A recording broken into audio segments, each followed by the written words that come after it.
For many of us, growing up in the average Nigerian family came with the training and the trauma. We learned discipline, respect, and strength, but sometimes at the cost of softness, love, and communication. Today, we are asking the question: how did our upbringing shape us to what we became today? Did we grow up with love or just survival skills?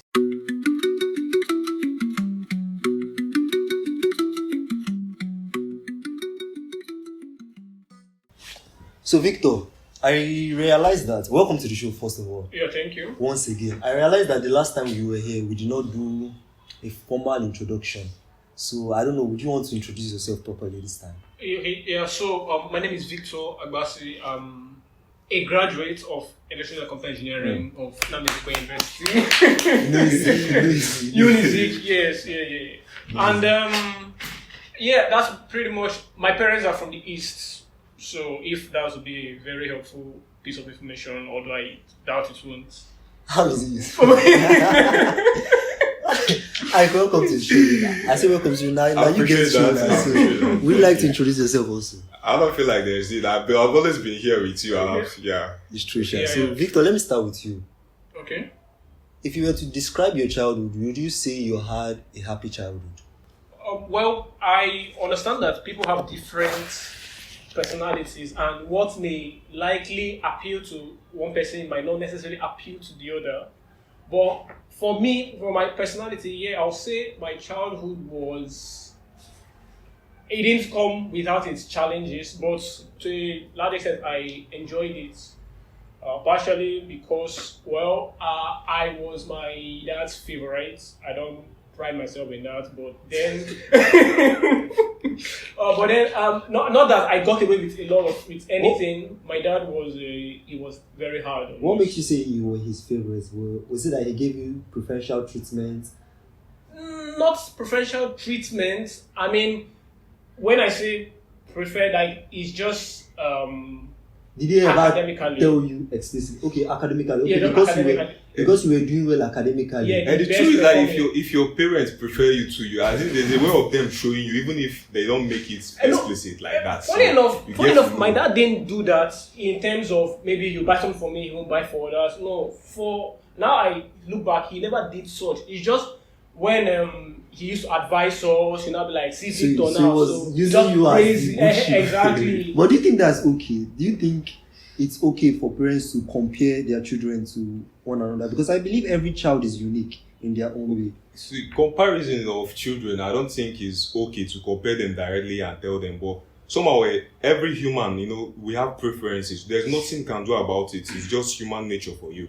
If there are about 3-4 people here, you have one that you kind of, feel like you can relate very well, very much better with. So you're saying every parent always have one that they prefer? There is, definitely. There is. I agree. Every parent has one. Though they probably might be careful. I'm sorry about cutting you. Okay. Probably the father might be prefers one of them, and the mother have different preference too. So, but there is also. But I think though, the thing is, some parents express it more. I think where the tipping point of that your question is that I think it now depends on how it's being expressed. Yeah. Everybody knows there will always be a favorite, but then it's how it's expressed. You don't do that at the expense of the others. So if to answer your question, if it's okay to compare, well, it is in my opinion, but then it depends on how it's being expressed. Yes. So you say you had a happy childhood. How about you, Ike? Well, I would say it's a mixed one because we grew up in different places. First, I was born in Lagos, or in Coca part of Lagos. So Coca, like around that Surulere. Are you serious? Are you serious? That's why I stay now. Honestly, I was born there and I grew up there until I was around 6 years before some issues. We had, like, my father actually had some issues with his business, and then we could no longer continue to fend for us around that region. He could no longer continue to support us around that region. So he had to send us back to the village with my mom. It's just me and my junior brother. So we went to the village with my mom to take care of. That period as well was a period my grandmother was kind of old, and we had to kind of go and take care of her at that period too. Yeah. So you said that something happened to your dad's business, and it kind of made him send you guys back to the village. Yes. Some yes. of you and your mom and your sister. My elder brother and my elder sister were still with him at Lagos. Do you think that kind of affected you anyway? Like up to this point, the whole separation? Definitely, growing up in different area with just a single parent does affect people as well. So, when I was at the village, we didn't really have everything, just as we used to have it in Lagos. We lacked some things, and growing up with lack, you kind of you understand that it's going to affect you physically, emotionally, in many ways as well. So I would say it does. Yeah. So before we go into more of these experiences, I would like to let's just lay some background foundations, because as they say, I think it was Ike, I was having that conversation with you one time where you said, when we were discussing about the government, and you made a statement, you said that the government is a product of the society. Exactly. Yeah. So I started thinking about it, and I felt like, what makes up the society? It's families. And in social studies back then, they would say family is the smallest unit of the society. So I want us to first define what a family is, and define the little components that exist within a family, like a father. Who is a father? I think I would like you to answer that question, Victor. Okay, yeah. So what I would define a father as, it has to do with backbone. Father represents backbone, security, and strength. That's what I would define who a father, what is meant to display. Backbone, security, and strength. Because there will be times the family will go through turbulent times. He has to be the one to just be there, be the one that everybody looks up to. Then he has to protect his family, he has to provide for them. Those basically, that's what I would define the father as. So would you say your dad exhibited those characteristics? Yes. Can you highlight an experience where you feel in your childhood where you feel like your father he displayed that backbone? Okay, my dad, I won't paint him as a saint. He had his own flaws. Yeah.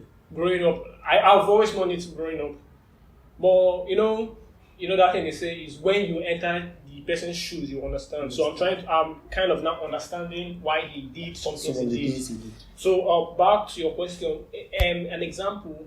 Well, I know there have been times. Okay, I'll use my example in school. I remember when it came up one time, I think earlier this year, I mentioned that throughout my stay in school, all my brothers stay in school. He has trained, we are 4 boys. He's trained all of us. There has not been a single month where he ever missed our monthly allowance. Wow. Sometimes, I know it could be at his expense. Probably there's something else, so he might have to borrow the money. Just to make sure that we are not in lack, or we won't have anything that will push us to do. So he said 4 boys and he never missed it. He never missed a day. And you did 5 years in this school? I did 5. Well, we did 2021. So yes, if in my definition, yes, if it's that role of being a father, in terms of providing and security, he did well. But would you say that made you kind of, I don't want to say who do you prefer between your mom and your dad, but I don't know, this experience, the way you've been explaining your relationship with your dad, it seems like you're a lot closer to your dad. And most times people will say that if na son na the mama get them, daughters are always closer to the father. But is it different in your case? We didn't have a so that for that illustration, for that thing we said, I won't say I can relate because we didn't have a girl among us. So I never saw my dad relate to any girl. A female. So the fact that you did not grow up with a feminine figure aside your mom, do you think it has affected the way you relate with ladies today? Yeah, I won't lie about it. Yes. Do you communicate effectively with them? Do you know I have to learn it. So you agree that it affected you? Yes. Growing up, it affected me, but I had to learn it. It was something I knew I lacked. Yeah. So I had to learn it. So how about you? What would you say the role of a father is? Well, like you said, a father is a provider and a protector. He has to be there to provide for his family at all the time. In fact, nowadays in liberal societies, it has changed a little bit. Mothers actually play the role of providers nowadays. But in African context, which I'm very much familiar of, father are the provider and the protector. But you see, there's this argument that who told us that it's only the father that is, because I listened somewhere where they said marriage is a partnership, and when you get married, it's like I'm trying as much as possible to be careful about what I say, because I've not been married before, so I don't know. None of us have. So, but what I heard was they said marriage is a partnership, and when you come together, you're supposed to work together as a team in building your family. So when people come and say the father's role, the husband role is to provide, the mother one is to be cooking and be cleaning. A lot of people are starting to speak up against those things, and I feel like I subscribe to that, because there ought to be a proper definition of role. But if it is whether there should be roles in marriage, there has to be roles. At least any partnership, there has to be role. There's somebody has to be the CEO of a company, somebody has to be HR and all those things. So if it is whether there should be role, there should be rules. So now the idea of washing plates, cooking and domestic stuffs. Who told us that is a woman's job? Why can't a man do these things? Did you ever see your dad wash plates? Or did you ever see your dad cook? Yeah, I did though. I feel like it's just few times I saw my dad. Why is it like that? He's cooked better. I feel like it's just few times that I saw my dad wash plates or actually cook. Yes. My dad does it too a couple of times. But most families, you see husband that you'll be in the part of they know the entire kitchen. They know the thing is that in African context, again, they understood their role. They understand that they have to go and make money, and when they come back, they don't have to do these domestic jobs here. So the mothers as well, their role, they understand that their role is actually take care of the children, to nurture them, to bring them up morally. But that sorry to cut you off, that kind of methodology, can it really be applied in this our time where we have ladies pursuing their own careers? Okay, when you're talking of career women. Yeah, you have career women that also have jobs. They are also they have position in big companies, that they have responsibilities. That's why I say that if you are about to enter any union with anyone, you ought to define the roles. If the woman has chosen to be a provider as well, I feel like in this case, you guys have to figure it out. You guys have to mix up things. Maybe you don't have to be the one doing the cleaning all the time, and she doesn't have to be the one as well. But it's what you have chosen for yourself before you enter that union. If you're that kind of person that has this high ego, that as a man that you cannot really do such a thing, I don't feel like after having any discussion with that woman, you should go into proceed with the marriage with her. Yeah, and I think one of the things that gave rise to this thing, because it was just, if you notice, it was like in this our generation that kind of argument started coming up. Yeah, and I feel that's one of the things late Charlie Kirk of blessed memory. That's one of the things he was starting. Though I might not really agree with everything he said, but like I rightly said, and like you said, marriage is first of all a partnership. Everybody has to understand their rules. Now, for career women, what I feel like we've already rightly established, none of us have been married, so but with common sense and rational thinking, I feel that since we both know that it's not so much different as family planning, when the two of them are career people, ambitious, but let's say the man's a lawyer, the woman's a doctor, and we know they both have demanding jobs. So how would they combine that with this? So this thing has to be like a union. Okay, we know this phase. You have to plan it in phase. Okay, so this phase of our lives, we are going to be very preoccupied with our career. So we need to clearly define our roles in marriage. Okay, so maybe anytime you're working late, you let me know. Anytime I'm working late, I'll let you know. So you're saying there should be room for compromise? Yeah, flexibility, not compromise, flexibility. It has to be flexible because sacrifice too will have to come in. Okay, how do you think marriage affects the type of families that are produced in society? Because I think quite recently you mentioned to me that there is a high rate in the level of divorce, and you also spoke about the need. I think you said there is a need for both parents to be present to raise up an upright child. I don't know if you remember that conversation. Yes, I did. So what are your thoughts on that, on single parents bringing up children? Do you think it's possible for a single mom or a single dad to raise a child properly? Well, there is going to be burden, since we already know that there are roles which each of the parents have to play: father to protect and provide, and mother to nurture and moral upbringing. But if one of these parents now starts doing carrying out the role of two people, it's going to be difficult for the person to maintain it, and for that reason, that child might lack in some areas. In fact, it's not just a speculation. It's fact that children that actually grow up from single parent upbringing usually lack, and anxiety and a lot of self-esteem as well is affected as a result of such an upbringing, because you don't get to feed in all the necessary stuff that are required to grow an individual. Yeah, sorry, but not to sound biased though. I saw not recently, doing like 2 months, I saw a poll or a study where they said children that are raised by single moms tend to fare out worse than children that are raised by single dads. For whatever reason, it's not very hard to know why that is the case. Why would you say that's the case? Because first of all, there's something called tough love. And everybody needs it at one point. We can't all be babysitting you. So you're saying mothers are not capable of giving We are love? saying that most times in a child's upbringing, there's a critical point in time that he needs more of tough love than emotional support.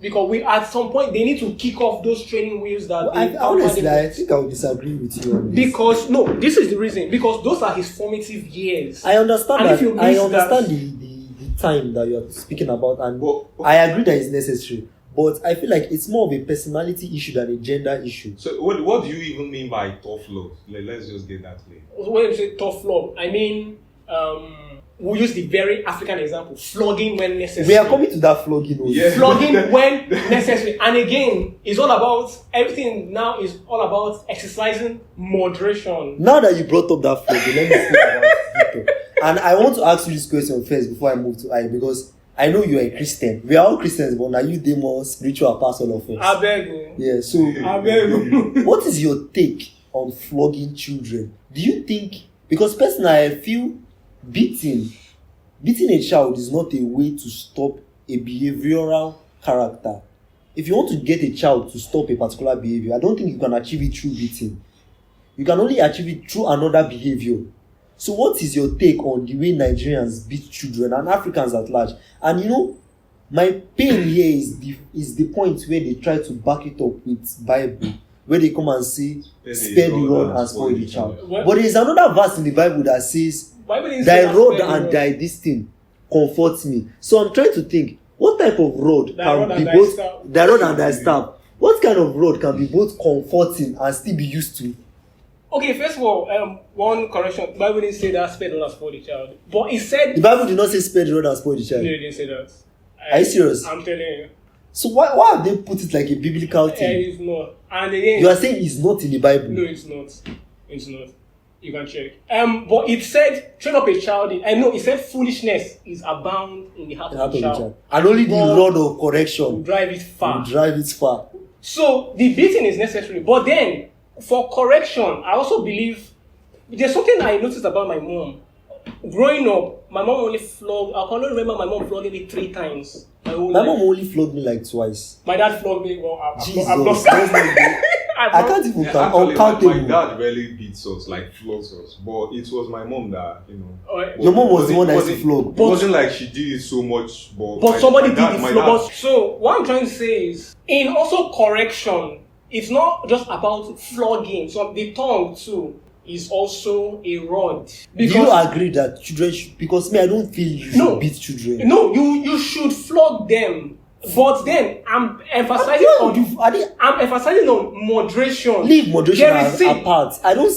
Why should you take a stick and be hitting a child? Not stick, a cane. Or a cane. Is a cane not a stick? Well, it's a stick, but especially made for. Why? Like, it's only in this part of the world that you see them make Like the child is an animal or something like that. It's very necessary. See, I don't know how do you to put Were it. you beaten a lot when you were a child? No. You see, No, my dad beats me, and the way he beat it, he overdid it. So the thing quickly resets a lot of things in my head. And unfortunately, that's one of the reasons I'm not Because close to him. you see, exactly, that's what I'm driving at. Because you see, this thing is supposed to be a way of exerting discipline. But instead of discipline, it has done damage. yes, that's done damage. Again, because there was no moderation in it. Because there are other ways to correct children. Exactly. Other than flogging them. Flogging them actually it does emotionally suppress the child. Because when you want to correct somebody, instead of you to kind of give them reasons why they should not do it. Do what they did. You are flogging them.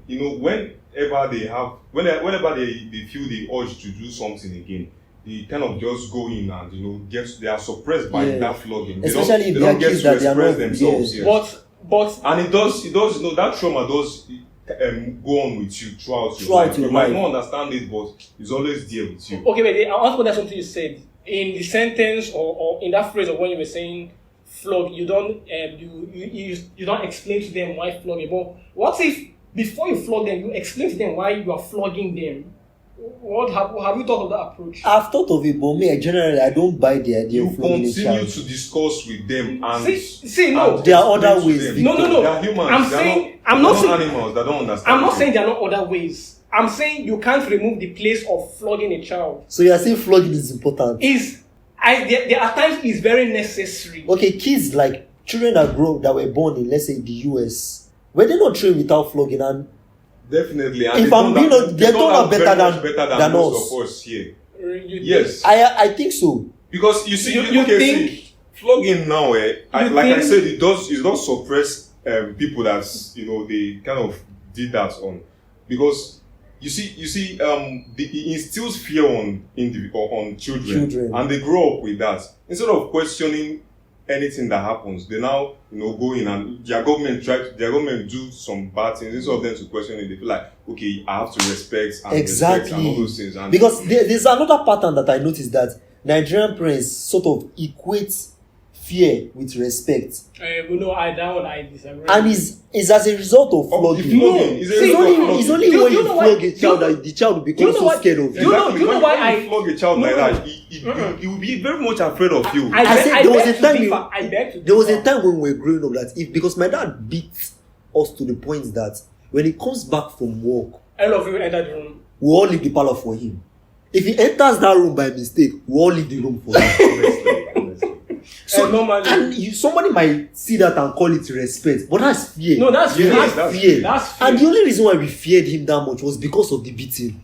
See, the most confident people I know We're beaten. were the people that were beaten.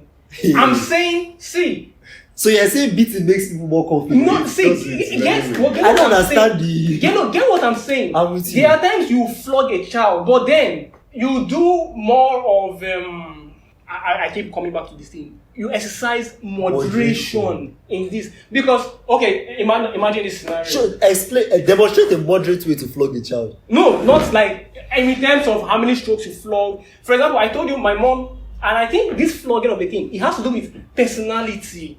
Because some children are more apt to change than others. If you ask my mom will tell you the reason why she didn't flog me a lot. In fact, she brought it up when she was discussing with me and my brother. She was like, the reason I don't flog Victor a lot because there are some children that are naturally wise. They just know what to do. They don't make mistakes. Now, for the ones that don't, my immediate elder brother, my mom flogged him. But He did had- that flogging actually make that? Did he that correct He you? had- Because better? He had challenge, See, but Vic- my mom flogged him. Did it change him? She didn't flog him as much as she spoke to him. I'm saying you flog a child, but then you talk to them. Always be on their case. can't you talk to them alone without the flogging? I feel the flogging should be removed out of the It thing. should- Because I agree with you on 90% that. of the time that I was flogged, I never stopped those things. My dad will come back from work today, will see me playing ball, will flog me. Tomorrow I'll go to work again, I'll still go and play that ball. Because it will get to a point where you'll be like, last na king. Yes, that's I go that's chop. just it. It goes to a point where we say, belt, like, You know they move. they move me again. If they flog me, pa. You just kidding. Like, so I feel like Victor, you see, this thing is a rabbit hole. There is no way you will be beating a child that you will not get to the point where you get carried away and you maim that child. There is no moderation in that. I don't feel the act of beating a child can be moderated. Knowing when to stop is important, and our parents, a lot of parents don't have it. It's a natural human being thing because Victor. It's not a natural human being thing. Children can be very annoying though. See, you can't. They can never annoy you to the point you where don't. you say, You don't give what you don't don't have. go know where you go slap her like this. You don't give what you don't have. If you already have moderation in you, so you will know how you will beat. You don't get how a child live with you for 10 years that you won't raise a hand on him. But you already. It is because I grew up with something like that. That's why that trauma. Yes, it's that trauma that is playing out. So you want to now. But if I was not brought up in that kind of environment, I will not do that. Okay. Let's look at this. You are saying it's traumatic. How is that trauma affecting you now? I'm not a psychologist, so I might not be able to come out and say this is. But I'm 100% sure that I have trauma that are dominant inside of me. Emotionally, there are things he has suppressed inside of him. Like there are things he silences that he ought to have voiced out.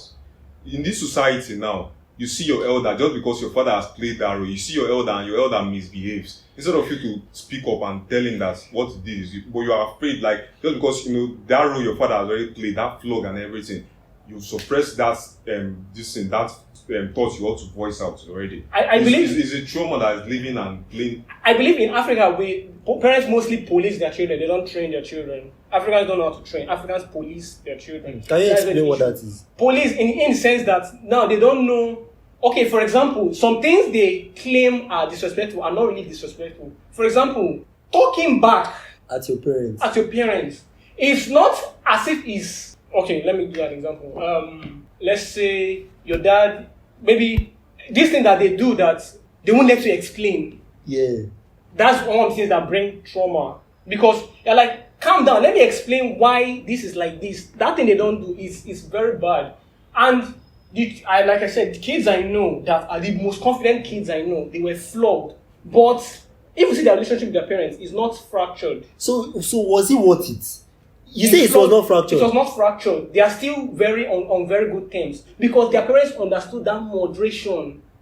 I know sure say the fact that I think they are scared of those. They are not scared. That's what they don't actually tell you. They are not scared. They are scared. See, I've been to their house. Victor, you can never really know until you are part of them. I've been to their house. See, Victor, okay. the number of children that are traumatized based on this beating thing, they are more than the ones that you feel like are confident.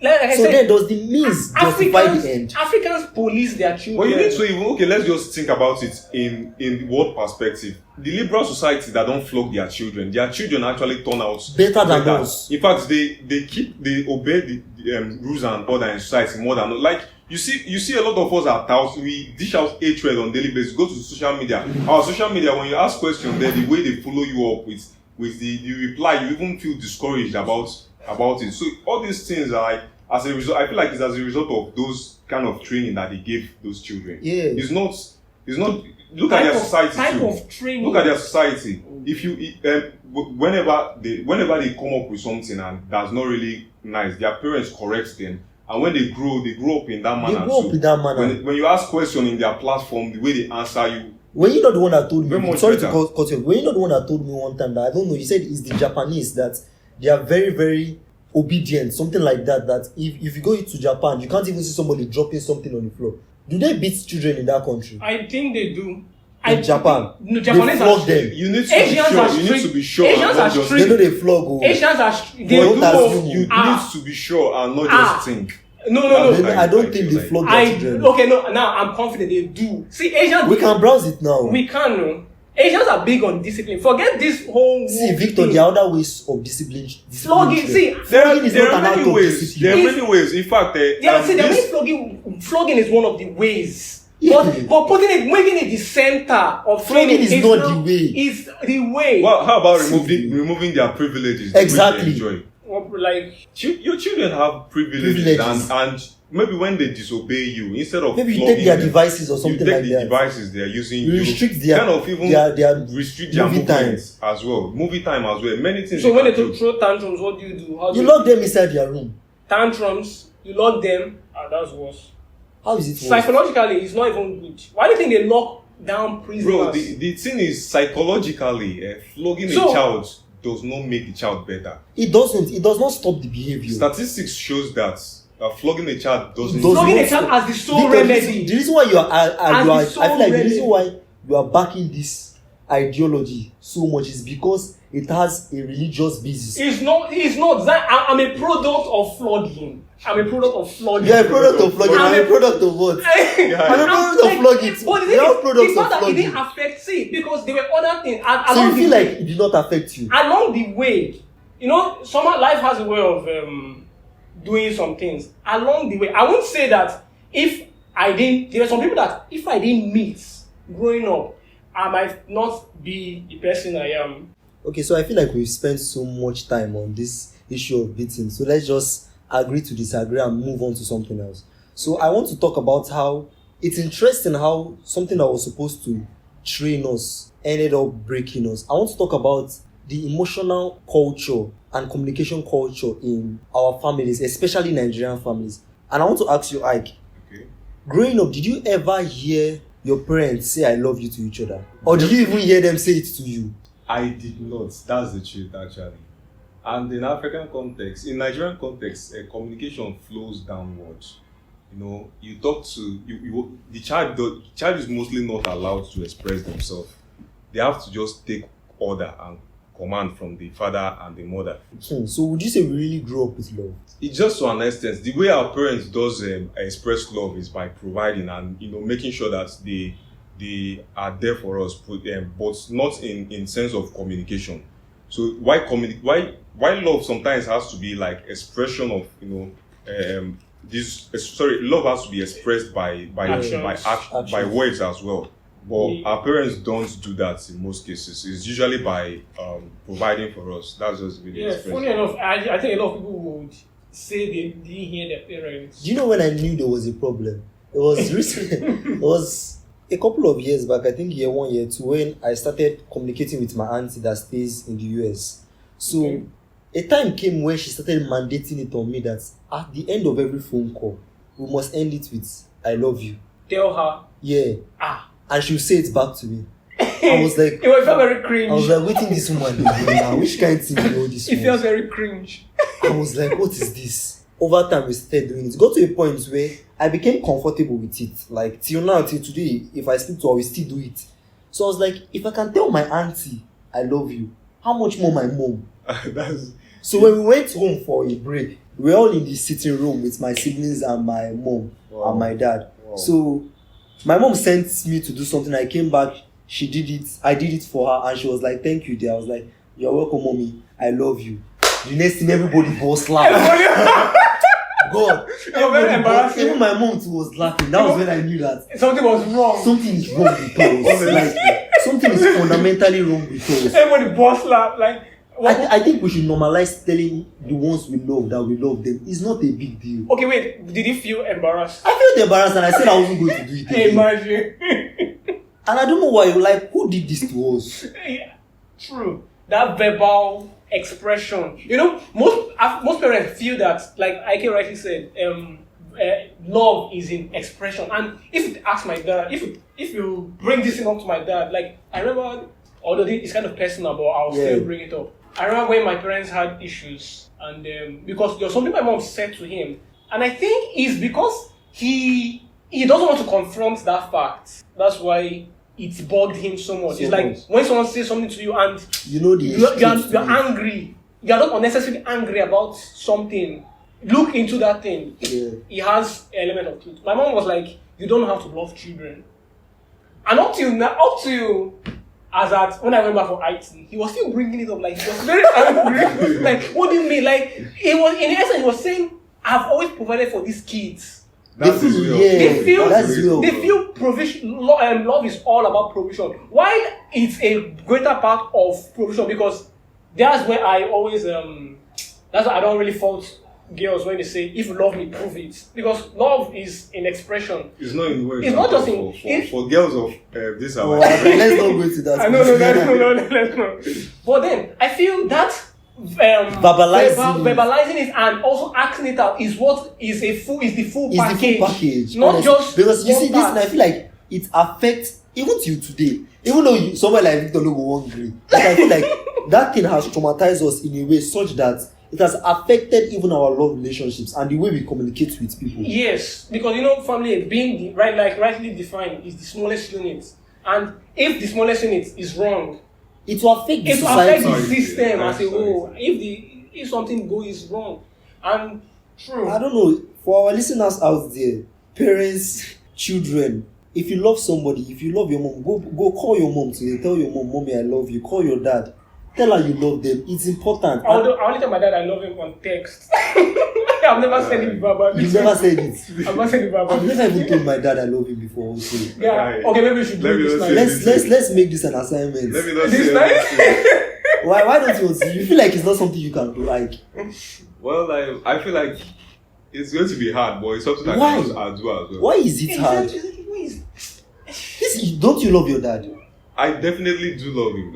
Then why is it difficult for you to tell him you love him? We were not raised that way. That's just it. And will you raise your own children in that line too? I think I will. Of not verbalizing. No, not verbalizing it is what I'm trying to do. That's what I thought you said. Verbalizing it, yes. This is serious. I feel like we should normalize telling ourselves the ones we love that we love them. So personally, I ask you, do you think it affected how you communicate with your parents? Let's say you had something like an issue, maybe an emotional issue. Were you free to speak to your mom or your dad about these things? There are a lot of stuff we just suppress, like I said, and conceal within ourselves, and we don't say it out. And it's as a result of how they brought us up. Yes. Yeah. The impression they made. So about you, Ike and Victor, was it easy for you to speak to your mom or your dad about? Oh no, definitely my mom.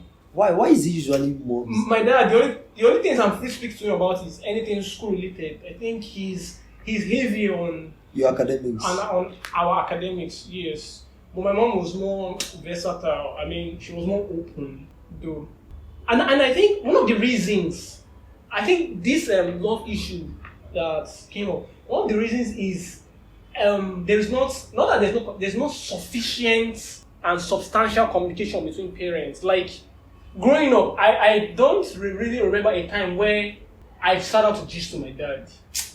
Like just sit down and have a conversation. Exactly. With your It was later as I was growing up when I got to 17, 18, my immediate elder brother. Because there was a time I remember this incident clearly during COVID. I was at the balcony of our house. No, I remember my brother has told me that thing that after years of my dad noticed we're all pulling away from him yeah. emotionally. So in his own way, in the way he was raised, he was trying to be with us, that kind of thing. Because I remember when he came back from one time.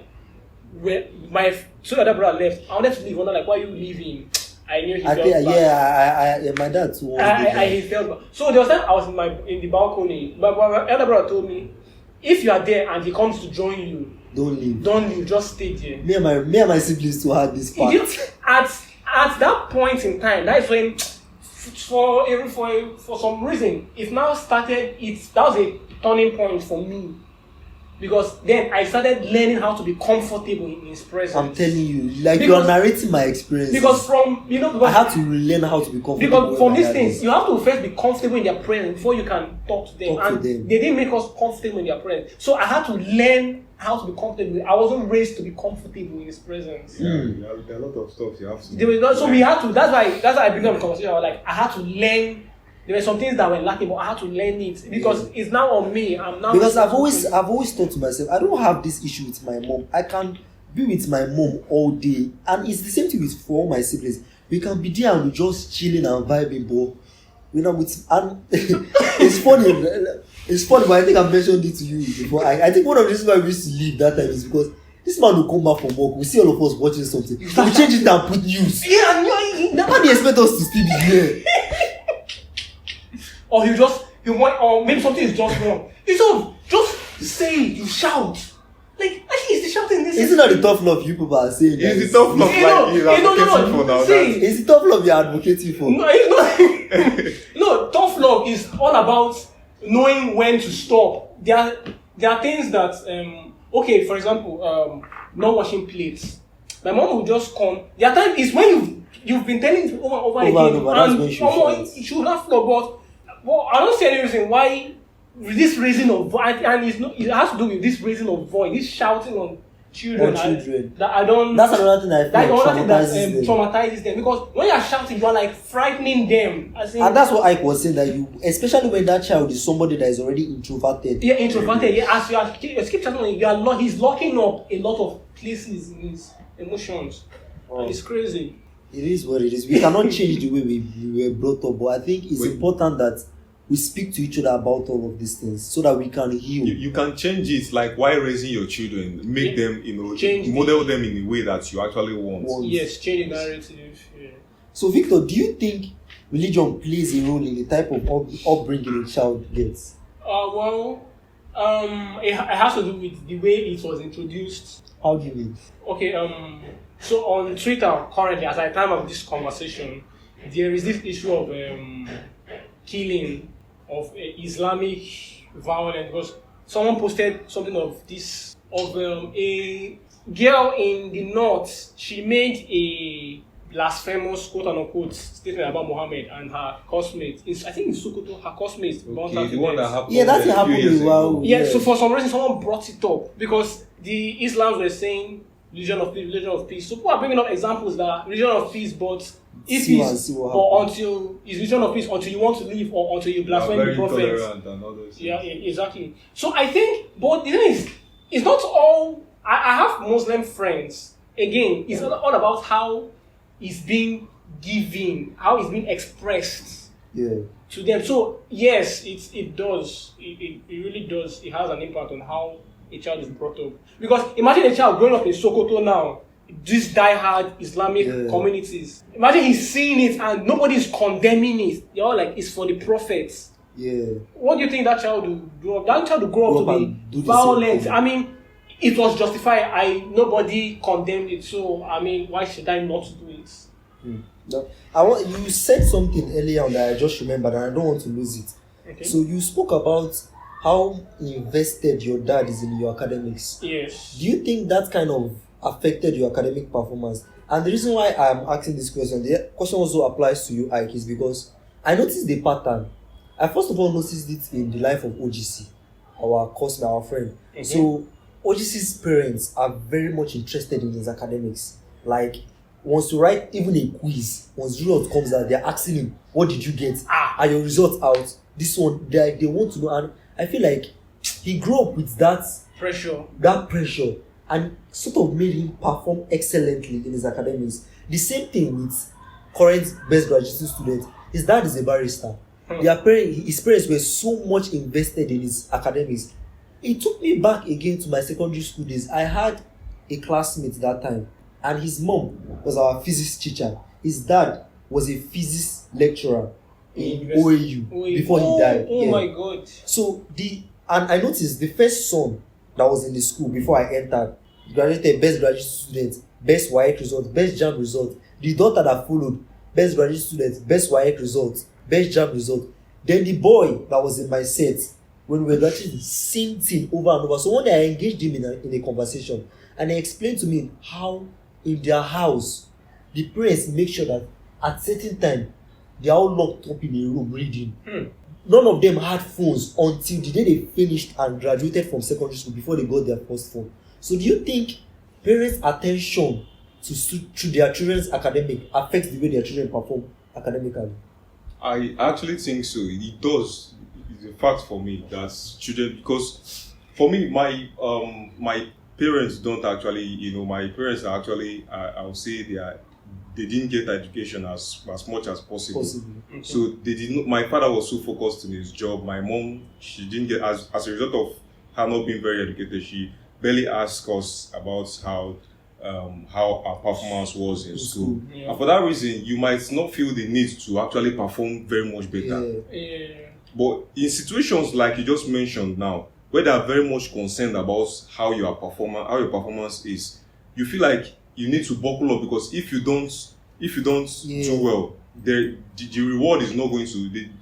There's often reward for you when you. But it's funny how even parents that don't put so much effort in their children academics still expect those children to perform excellently. Yes, they do expect you to perform excellently. Okay, finish But in this case where you don't, when they don't play role, it's definitely will affect you because they are not there for you. They are not trying to check what you kind of do in school, how you do it and everything.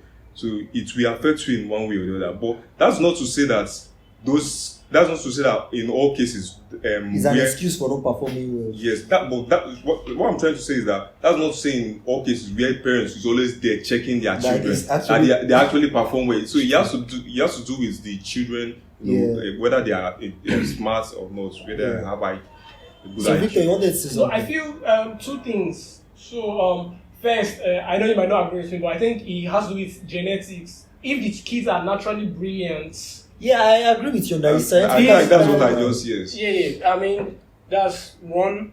Secondly, I feel this. I remember when the lesson I took for WAEC, there was a tutorial I was going for after school, and that was very stressful. The guy was like, "There is no dull child. There is just a distracted child." So but what I feel is this always putting eye on your kids. There's something they call the law of diminishing returns in economics. That is, if you put more effort, the output is increasing. But it gets to a point on the curve. If any unit of pressure is added, the thing starts going downhill.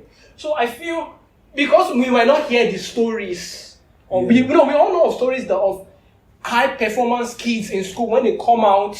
I mean, they end up being good as nothing. So I feel though that I think it's not teaching pressure, them responsibility. That excess pressure, they are not giving a because life you say the child. I feel like it's important. It's important it's that very important. You put eye on what your children are doing in school. It's important that from time to time you are asking them how are they performing in school. But I feel like you should trust your child enough to be mature enough to know what to do. Teach them that responsibility because you will not always be there for them. Exactly. Try to let them know how to control distractions. Exactly. I think if you do well on that, you won't be bothered about their academics too. Exactly, because I feel like it's because you feel like you've not done enough before releasing these children into maybe the university. That's why you don't trust that on their own they can perform well. Yes. That's why you feel the need to keep calling them. How you performing? How you doing this? For once, my dad, despite the fact that he praised me for my academic performance, say make a record, I will call him. Nah, lie. I know they. I'm not gonna try. What does he want to do? What do you want to do with it? What do you want to do? It was when I was in year one. I was the one volunteering.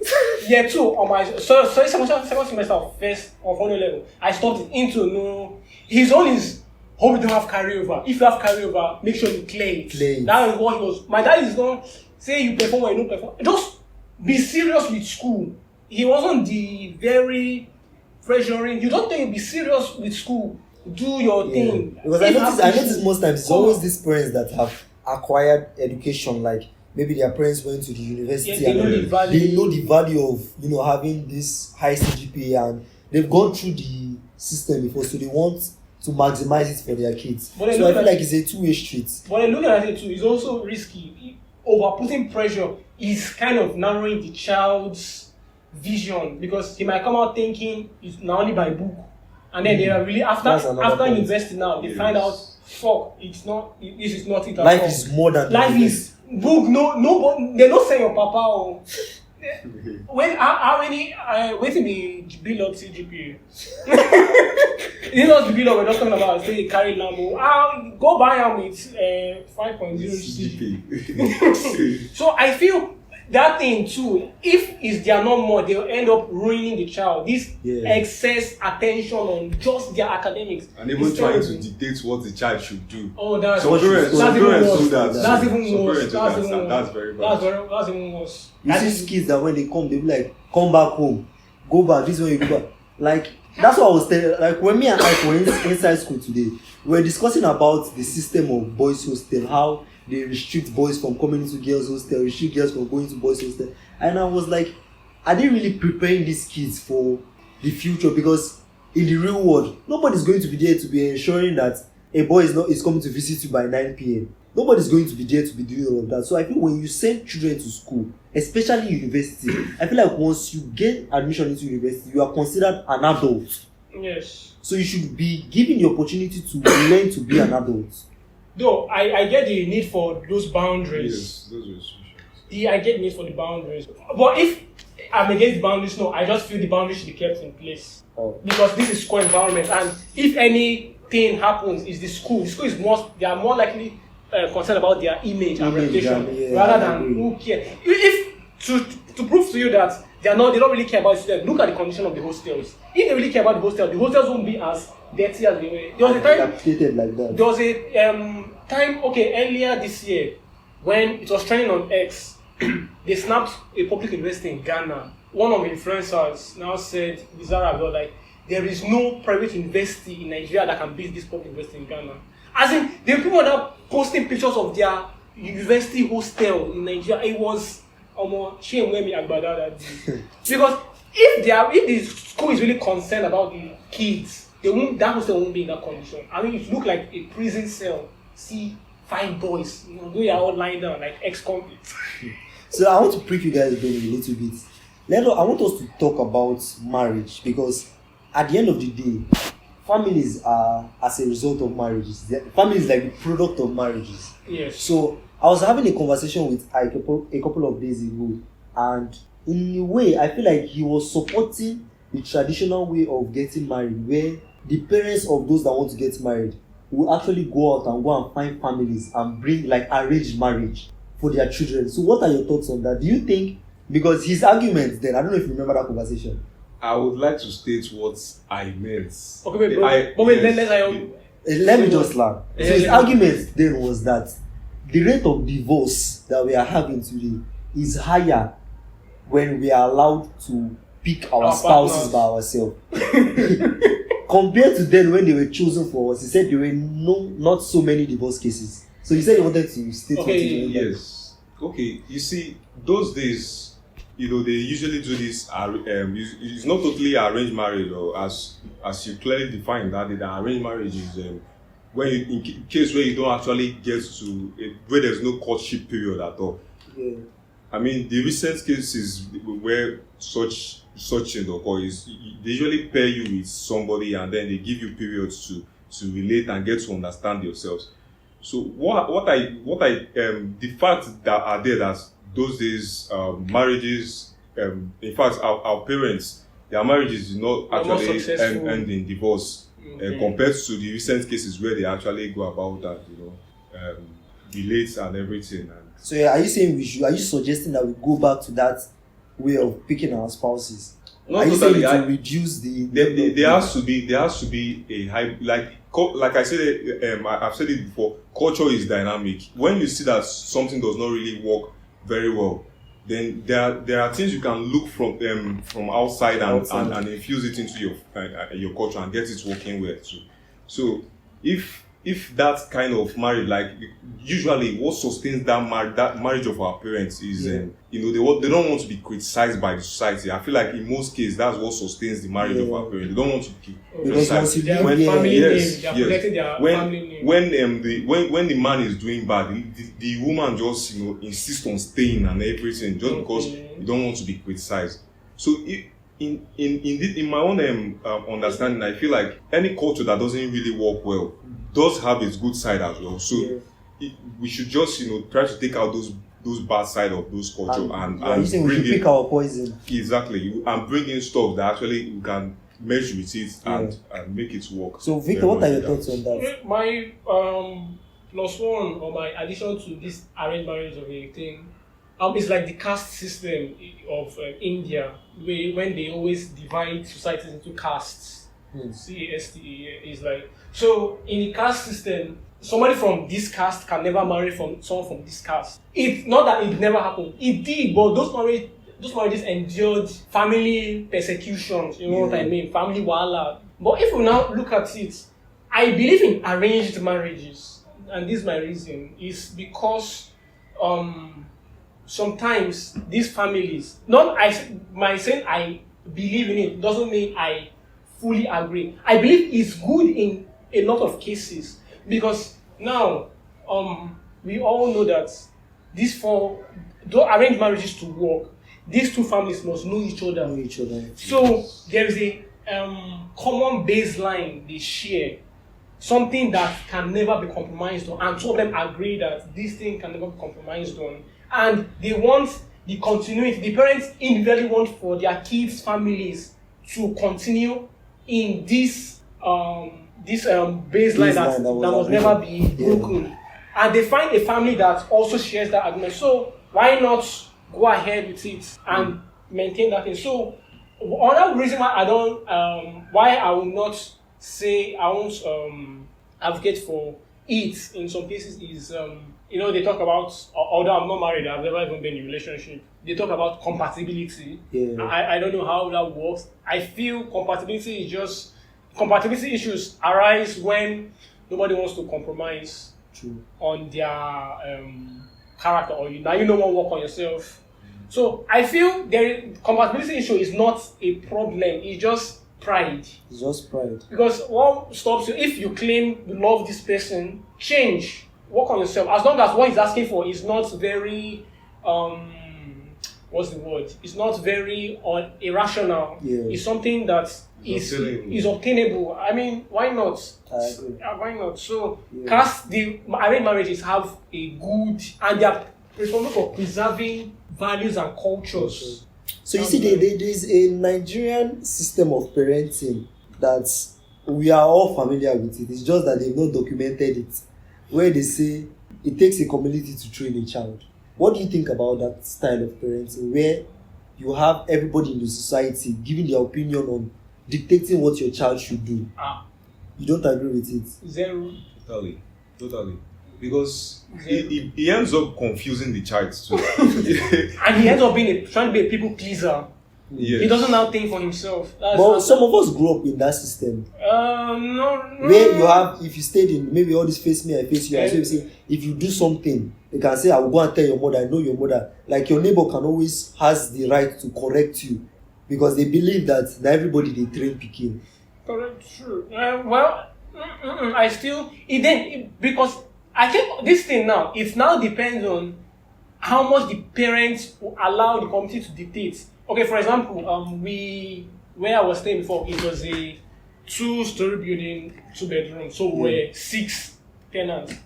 Although I noticed something my mom was, she was very keen on. She was like, be respectful to the neighbors, but don't be too respectable. So they said that see finish, you not enter.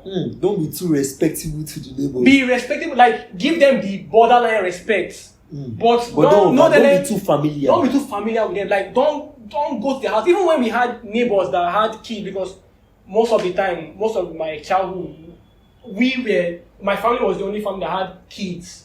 So the few times I remembered when another family moved in with kids, my parents, they really didn't allow us to be going to their house.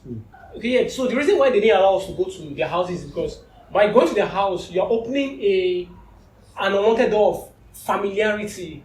And because you will notice it now, because you are going to their house, they will now feel they can now start bossing your children around. Okay, go and buy this thing for me. Go and buy this thing for me. Go and buy this thing for me. And before you know it, the child might end up picking values from them.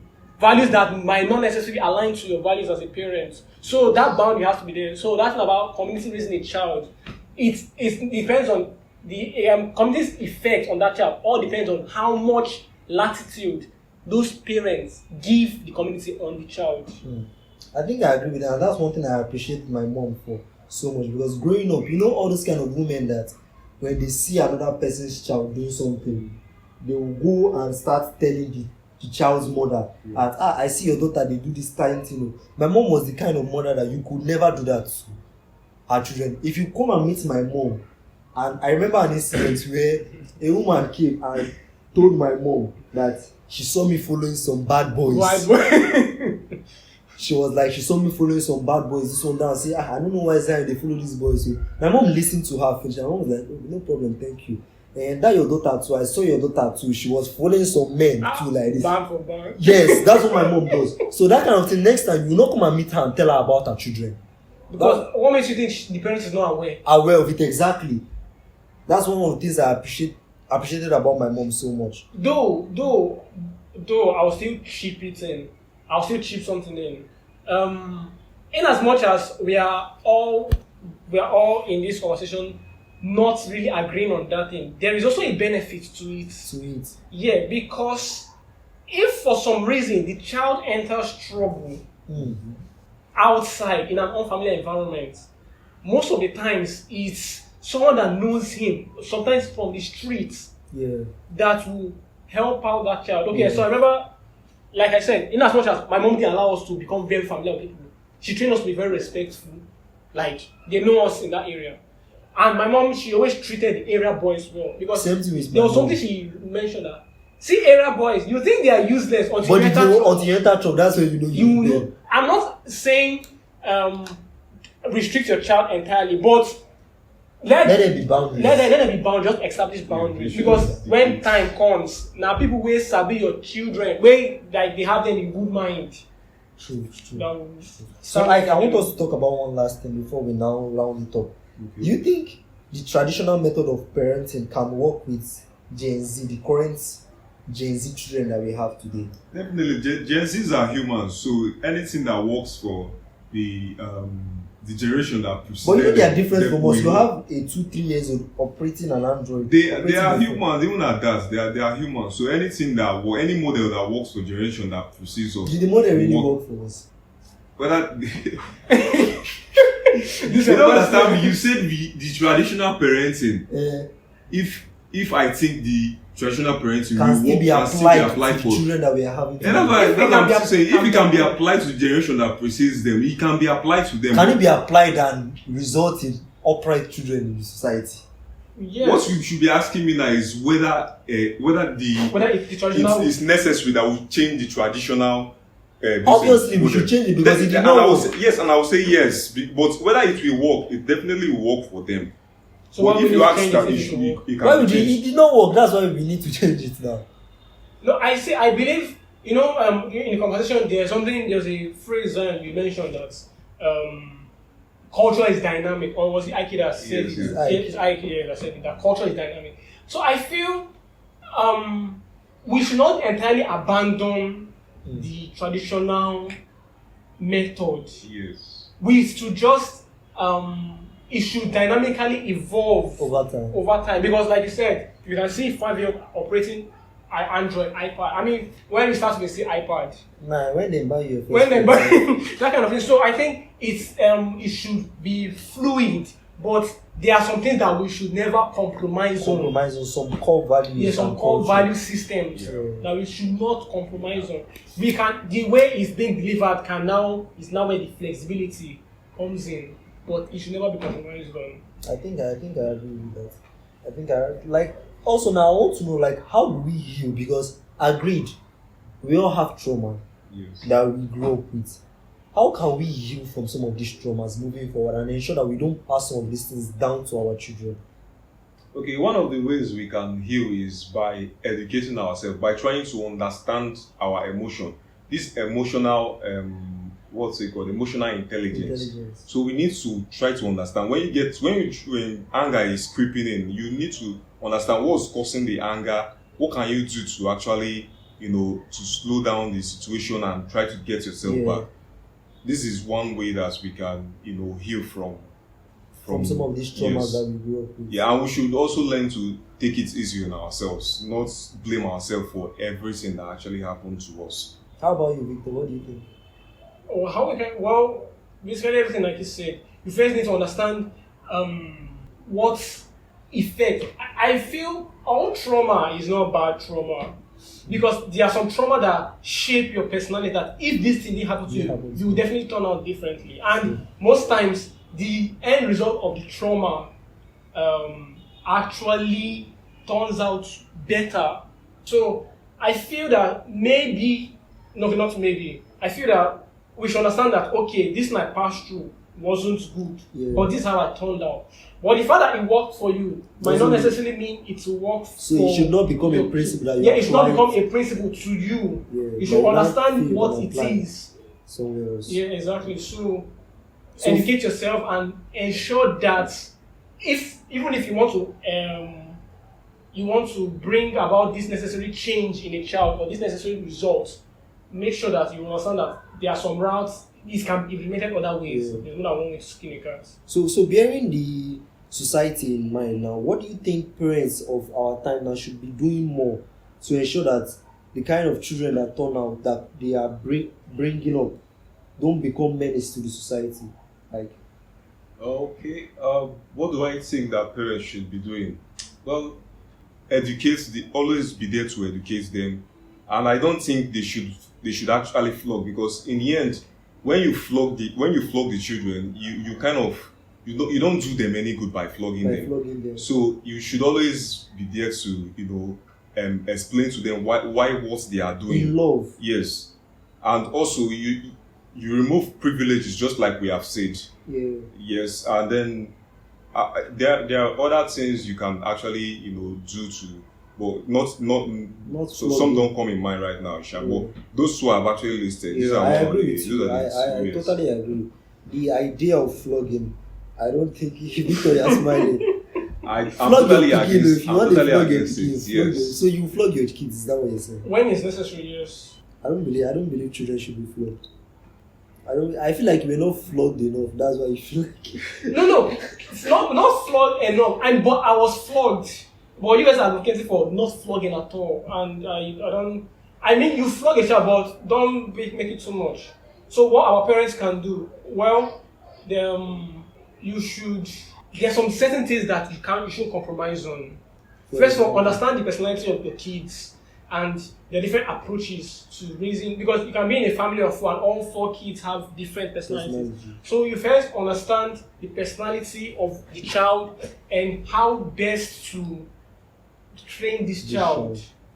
But even the fact that you are taking different approaches to raising the kids, there are certain things you should never, there are certain tenets you should never compromise on, like the tenets of hard work, tenets of being respectful, the tenets of being not snitches.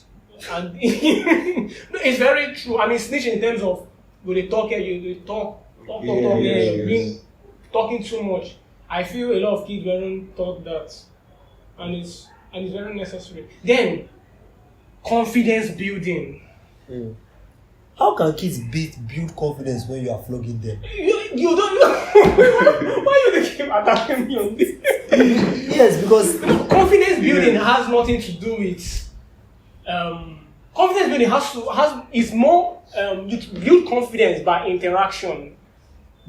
So if you flog a child and you don't interact with him, is nothing. If you flog a child and interact with him, you build his confidence. so you are saying if you must flog with interaction. That's Already, the reason why we are not even confident enough to stand beside our father mostly is because of those cane and everything. So how would you interact with such a person that is Like you are flogged. Exactly. So because the person that was flogging us didn't now have a relationship. Didn't even try to have a relationship with us.